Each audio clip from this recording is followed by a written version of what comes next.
Okay, so an idea has come to mind here. I don't think I've heard any of the clicking and popping on any of the other band settings, AM or TV input or turntable input, whatever it might be. I don't think I've heard any of that clicking and popping on anything else. So I'm going to try to verify that. I'm going to use my power supply again because it just happens to be hooked up, so why not? So I'm going to turn on the radio, leave it on FM, wait for the popping, switch to AM, hear no popping, and that certainly focuses my attention down on what are just FM only circuits. So I'm thinking.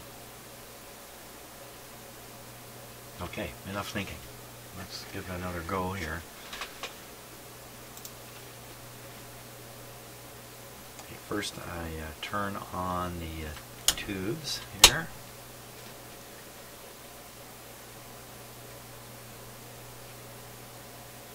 Let them warm up a little bit.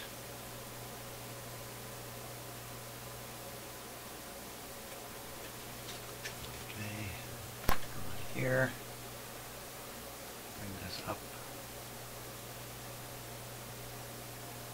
around here.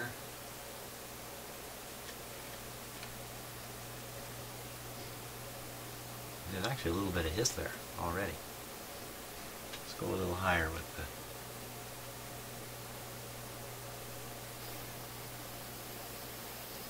there.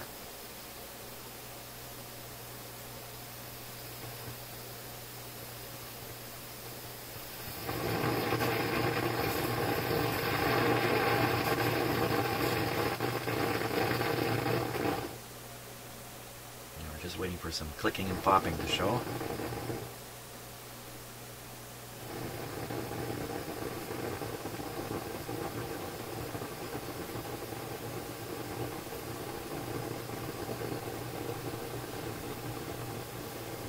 Come on, clicking.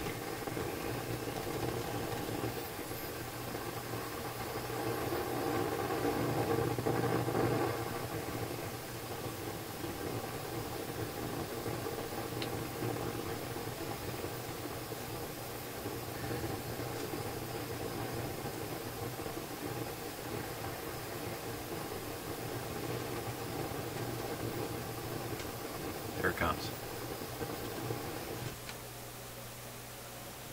There it is. Let's let it get going. It's making that meter jump again.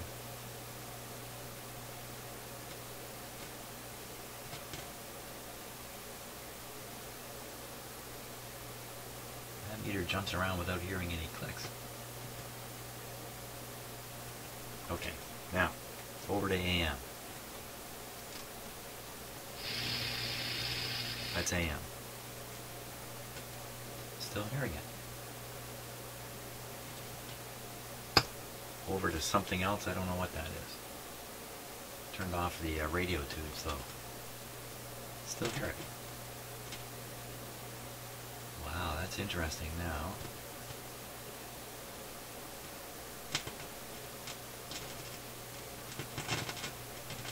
Okay, that's a little too scary for me. Okay, what did we find out that time? I'd say we found out that you don't need this clicking sound is not really coming from the radio signal circuitry, where the radio program is materials traveling. It comes back to some kind of problem across the power supply, I'm quite sure. Okay, sounds like a failing capacitor. Wouldn't everybody agree with that? Everybody put their hands up who agrees with that. Or it could be a resistor, although if a resistor is going open, I would not expect to see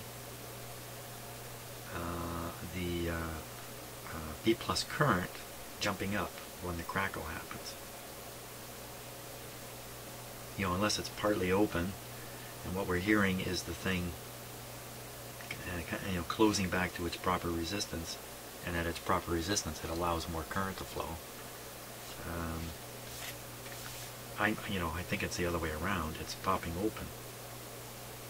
So what would allow more current to flow during the pop is a short circuit, and that sounds like a capacitor of some sort, which is risky business, because if it does form a solid short, it looks like it's right on the power supply, the high voltage power supply, which would quickly be able to identify what the problem is shortly after that. Or it would cause some kind of egregious damage somehow if you put a real short in there to who knows what. Okay, so another approach now is to just follow the high voltage wiring through the set, pick off different capacitors that could be responsible, and somehow isolate them away, replace them, or do something like that, to see if the clicking popping goes away. And could this be a silver mica? No, I don't think so. A silver mica capacitor inside one of the IFs, as it deteriorates and shorts out, since it's across a coil, all it's really doing is throwing the resonance on and off. So you'd expect to hear a similar sound in terms of popping and clicking, but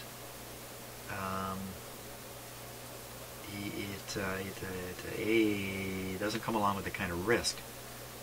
Let me put it this way: you wouldn't see the power supply current jumping up the way we've seen it. So, contrary to what I had concluded earlier, right, that it was a failing IF, I don't think that anymore. I think it's in some ways simpler, just buried in all this circuitry here. So I'm going to study this for a little while and see if I can isolate away more parts of the radio and try to focus down on just where this capacitor, supposed capacitor, where's the bad actor? That's what I got to find out. Okay, so just to give my mind a bit of a break, I went and colored some lines. And what I'm showing here is everywhere high voltage goes in this set. So I'm just going to go through this quickly. But here's the power supply down here, producing a couple of different outputs, one there, one there. So I didn't color this one red, but I could have put a red line on there. And then it says tricky things like 2-terminal 1, and there's B+++++, so you have to spot that B++++ somewhere in the radio. By the way, here it is, way over here. So if we just look here at the filters, and this may be a little small on your screen, but there's a capacitor here. I think that's one in between there too. So usually you find that the highly filtered stuff, this last leg, is on its way to the front end of the radio, so to speak. It would include the preamplifier tube. But a feed is taken off, a less filtered feed is taken off and shot to the output tubes. This less filtered feed is also sent into this very front end FM tube, but look, there's more filtering going on right here. Bloody complicated radio, that's for sure. So what can I do here? Well, right away I see kind of one red area, another red area, and another red area. I must be able to interrupt the B+ going to these different parts of the radio by finding a magic wire that I can lift, and then no B+ will make it. So for instance, on this part, there's this point here. If I interrupt this point, I will shut off almost all the red you see here. There's actually another little input here. This whole little separate little bit here. So I interrupt this, interrupt that, over here I have to interrupt this, this, and this. This is the B plus going through the output transformer. Of course, once I interrupt this B plus, we won't be hearing anything anymore. And there's also this section here. Actually, I already pointed to it. So what I'm thinking is I can lift one of these portions, operate the radio, listen for the popping as long as this is still operating, or watch for the bouncing of the power supply voltage up and down. And if I lift one of these and shut this portion off, then I can be pretty sure that the problem is in this portion. That kind of idea. There's one of these complex switches here. You know, I looked at this for a while. I can't sort out exactly how this is supposed to work. I'm not going to trouble myself trying to sort out these complicated switches here. But I don't think there's any doubt that the B plus is being switched among the tubes here depending upon what band you put on. So for instance, hey, think about this. For instance, when I put it on to phono or whatever else it was, it still popped. Wow, even though I'm guessing all this was interrupted by the band switch. Hey, that's interesting. That points way over here now, doesn't it? That's interesting. I should try that again. So I should set the radio onto phono. Assume I can test. I can actually get out my voltmeter and test for B plus up in here. Chances are it's gone. And the result is only this part is energized. And I'm still getting pops and clicks. Hey, that's a good idea. So what I need to do is prove that when I have it set to phono or some other input, that this is all dead. And yet I'm still getting clicks and pops. Hey, good idea. Okay, we're ready here to switch on the basically the tube heaters. There we go.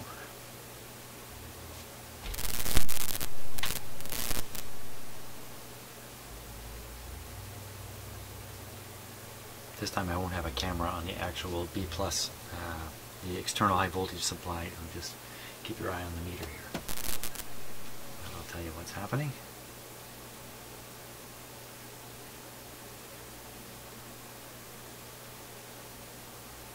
Okay. No sound, of course. Start bringing up the B plus here.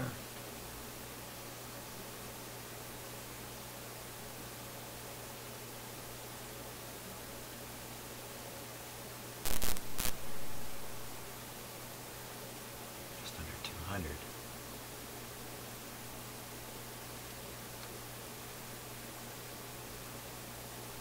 I heard something there, very faint.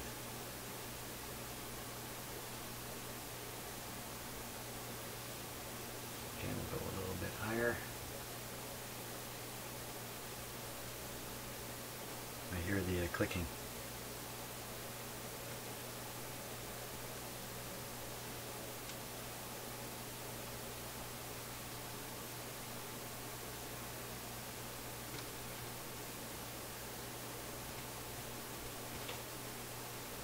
Okay, so isolating that section away, I can shut it off here. Isolating away that section, no benefit. Okay. Let's see what we can do next here. Try and get rid of all this. Okay, so I was studying the document here, and like I always say, you need to study these things really carefully to make sure you don't overlook some important information. Sounds like a setup, doesn't it? And sure enough, right here is a list of the settings here on that control. So small print that unless I'm looking with a magnifying glass, I really can't see it. But what I've discovered is the first extreme position is off, then phono with filter, AM, FM, FM, AFC, and the last position is auxiliary. So what I'm going to do is I'm going to run this on, for sure on the auxiliary setting. So, okay, that's the on-off switch snapping there. So that's the other extreme. That's auxiliary. With it set to auxiliary, there is nothing going into this amplifier. None of this radio stuff, power or no power, is going to get out here. So if we hear popping, I'm pretty sure we're gonna. We can be pretty sure that it's coming from, I think, the power supply circuitry, and maybe even one of those big capacitors, although I've never seen it before.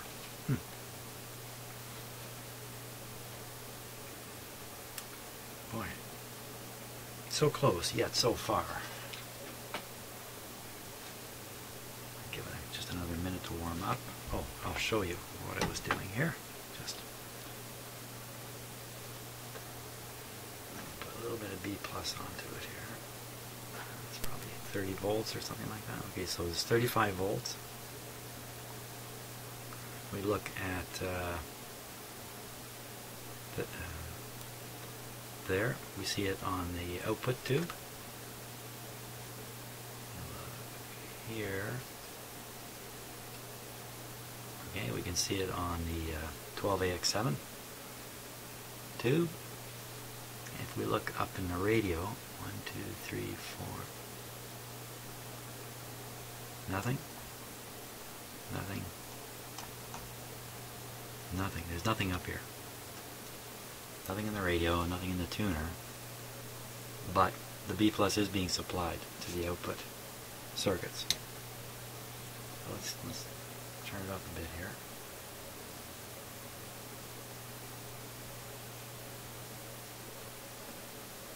We're up around 200.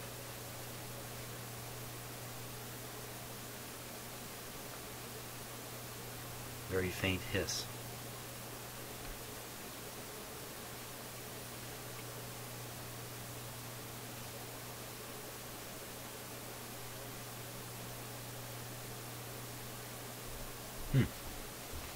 Okay, when I just let that operate. Oh.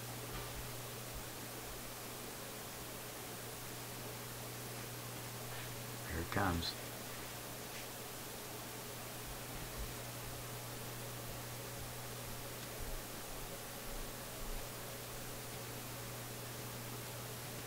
Yeah, I can see the current indicator on my supply jumping.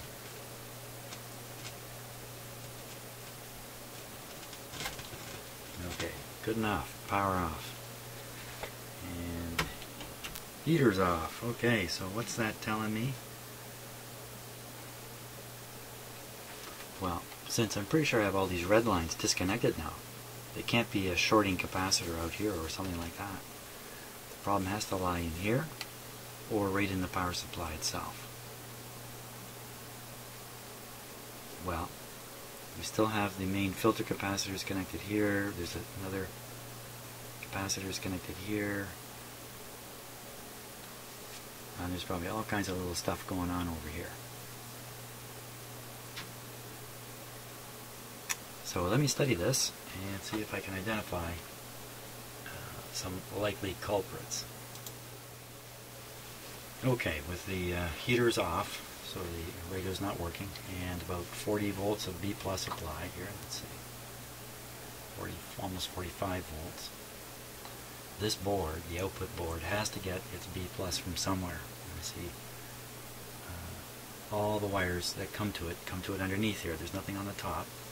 So somehow one of these wires has to be carrying the 44, and it doesn't take long to look and see there's only one red wire coming to this board, and this is what's on. And there it is. And that red wire, I can just see it goes right up to here. So that's the next wire to disconnect. If I disconnect that wire, I will be shutting off this red stuff here. And that will be out of the picture. And the only thing that's being supplied B plus will be basically the let's be careful here, or I'll no, that's fine, that's fine, that's right, I won't. I was going to say gotta be careful, or I'll cut the B plus off to the output tubes. But no, they're okay, they're coming in a different way. So, I may cut this off. Well, this piece may go too, leaving just the plate voltage. Oh boy. Yeah, oh boy. Let's give that a go.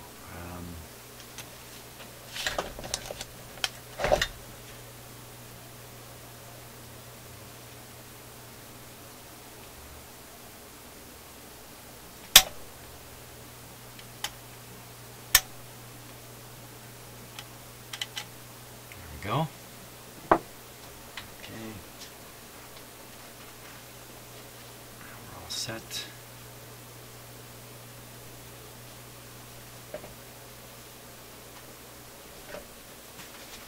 A little nervous. Here we go.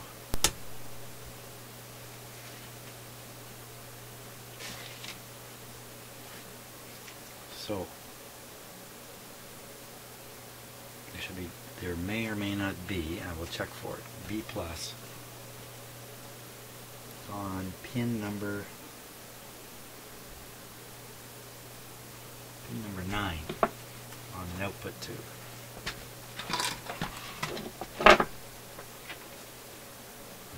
Raise the B plus a little bit. Put 50 volts. Zero current draw on my supply. Voltmeter lead, here we are. See, I'm getting excited now. So for sure, no more B plus here. Actual B plus coming in, 54 volts. Nothing there. Nothing there. Good. Now, I want to look at an output tube, pin number 9. Here's the output tube. Pin 9 has nothing. But it's a two-part tube, so it has two plates. The other plate, pin 6. 1, 2, 3, 4, 5, 6. Good show, there it is.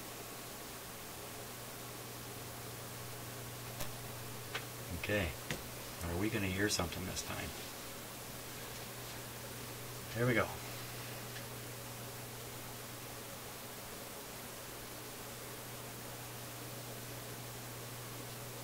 There's virtually no current draw on my power supply.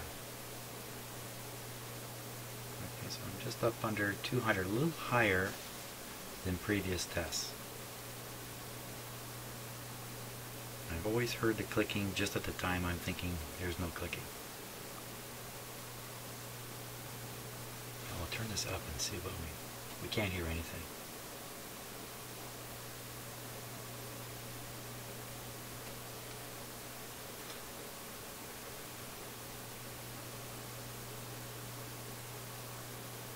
So in effect, what we're really testing now are all the power supply components and the components in the output circuits. Now, is there some chance that I missed something here? And this isn't working. I'm not hearing anything because I can't hear anything. Hey, I can tickle the grid on that too. Let's see. Pin number 8.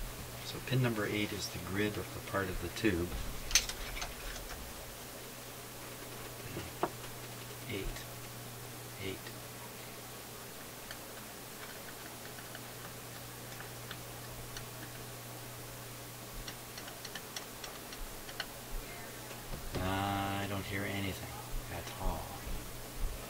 in 8.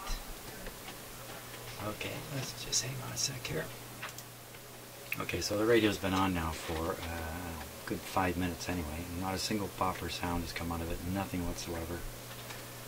Even if I do the finger on the screwdriver on the grid. Oh, I can hear a little tiny tick in the speakers amongst all the other noise going on in my house right now. Good, good, good, good, good. So,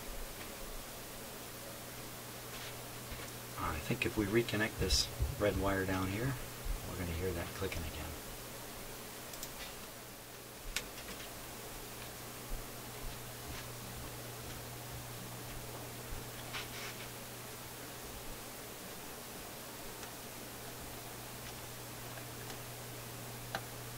Okay, I'm just going to wrap it right now. I don't need to solder it. Everything else is exactly the same. Heat up the tubes here.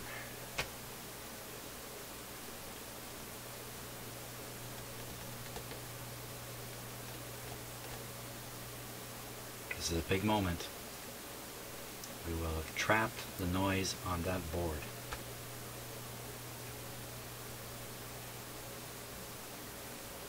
Okay, let's bring up the B plus now. Oh, turn it on first. Here we go.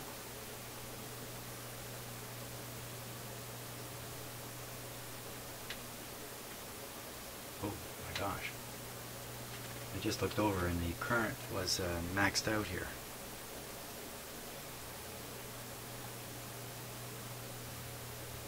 What's happening?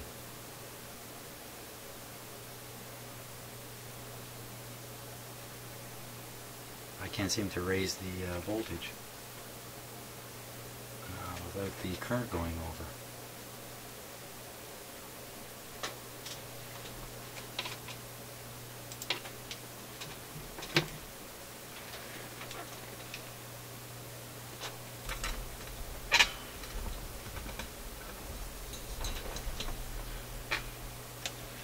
Okay, here we go.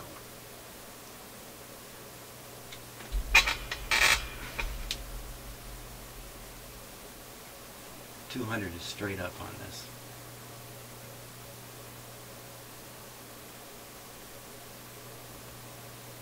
I'm getting nowhere. What has happened here?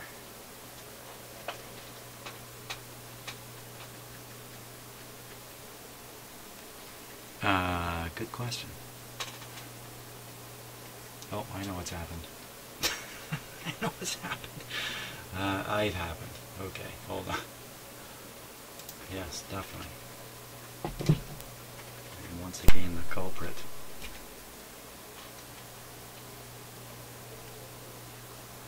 My only defense for this would be that was a big connection point. That looked really good. I like the size of it. Much better than... Yeah, good show. Much better.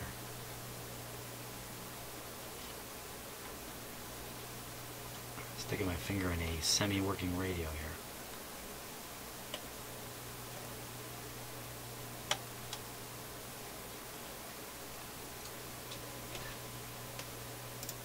Okay, so I've reconnected the red wire down here. Just wrapped it around the post.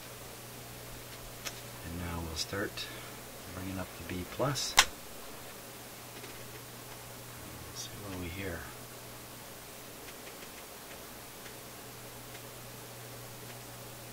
Already.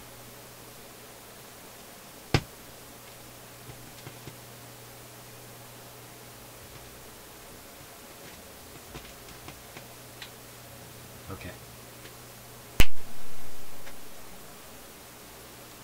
Hallelujah, I finally got a hold of something here. Now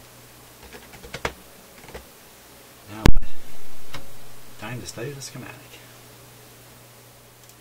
Okay, so if we take a look at this part of it, comes out here. It's also this.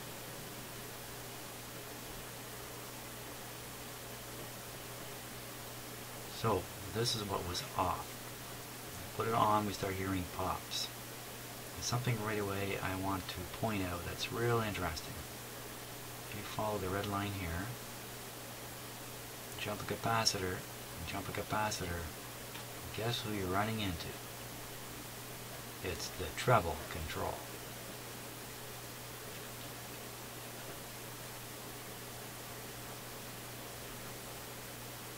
So, I'm just busy thinking away to myself there.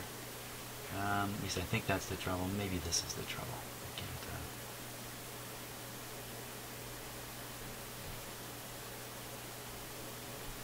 Now, what I'd be looking for is a capacitor to ground that's conking out. Two electrolytic capacitors here. They're shown mounted on the board.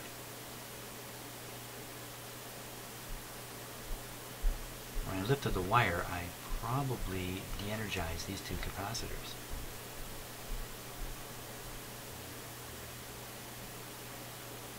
I should put these capacitors to the test.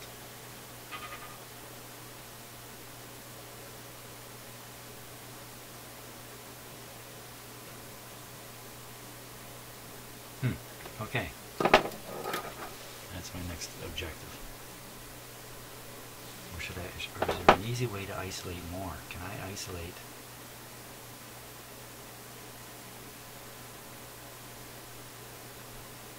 I can power things up with my power supply. I can watch the meter bounce. I don't have to hear it coming out of the speakers. Let's try that. Let me try that. Let me try that right now. So I'll pull off the red wire here. Okay, and we'll apply the power supply directly to this pin. Man, every little noise in my house makes me jump.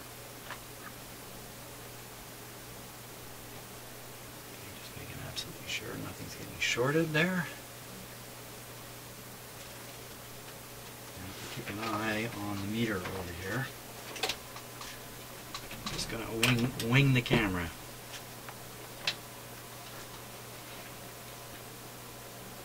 Those are pretty steady though. Okay, power on.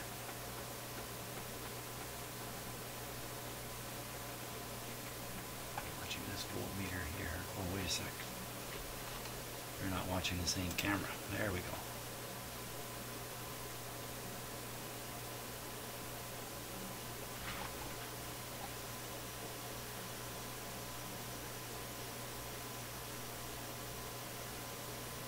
I'm watching this meter to see it jump.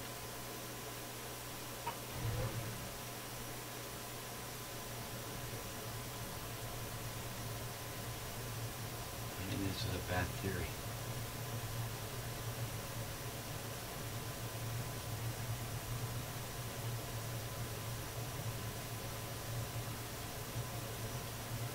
Like a bad test. I think it's a bad test.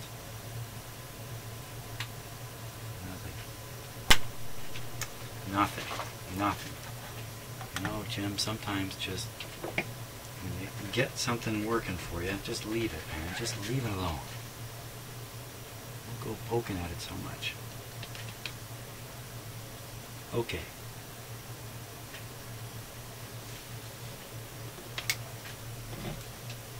Back to the schematic.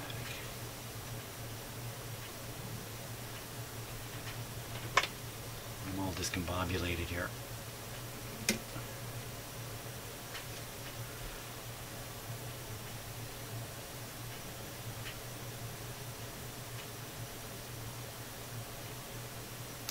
You know, it could be those pops and clicks are making it to the output tube, and then when they occur, the tube conducts more current, and maybe that's what I'm seeing in the supply. So I really am not seeing an actual short on the B+, I'm just seeing an increase in the current flowing through the tube. Jeepers creepers. That's why I tend to do work early in the morning, by the way. So I don't have to listen to all the noises in my house. Now, I'm pretty sure these are on the board. They're marked inside here. But I think I saw one.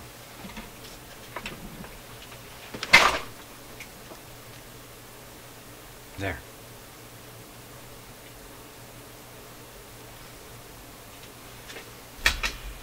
It's right there.